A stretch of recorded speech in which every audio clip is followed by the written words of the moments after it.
मंडळ आणि व्यापाऱ्यांमध्ये धक्काबुक्की झाली आहे। नांदेडच्या हिमायतनगर कृषी उत्पन्न बाजार समितीच्या संचालक मंडळ आणि व्यापाऱ्यांमध्ये वाद निर्माण झाला। बाजार समितीने गाळे वाटपाचा आज लिलाव ठेवलेला होता। 77 गाळे वाटपाचा हा लिलाव सुरू होता।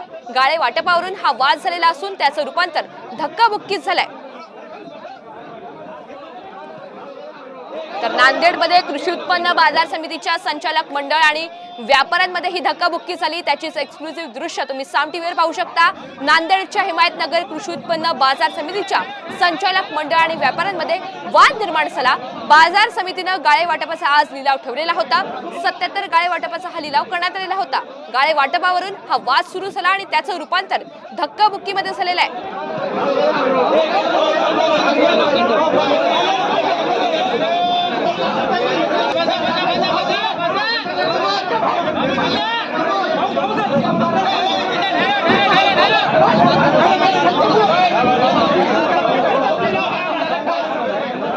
संजय सूर्यवंशी आपल्याला अधिकची माहिती देत आहेत। संजय, नेमकं काय घडलं लिलावादरम्यान आणि आताची परिस्थिती काय?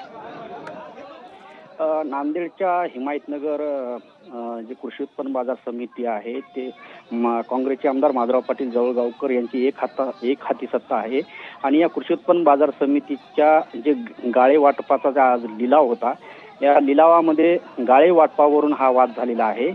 77 गाळे वाटपाचा हा लिलाव होता आणि व्यापारी आणि संचालक मंडळामध्ये गाळे वाटपावरून हा वाद झाला आणि यातून या वादाचं रूपांतर हाणामारी देखील झालं, धक्काबुक्की झाली आणि गाळे वाटपाचा हा लिलाव आपण पाहतोय। संजय, नांदेड बाजार समितीमध्ये हा मोठा राडा चाललेला आहे। धन्यवाद सविस्तर माहितीबद्दल।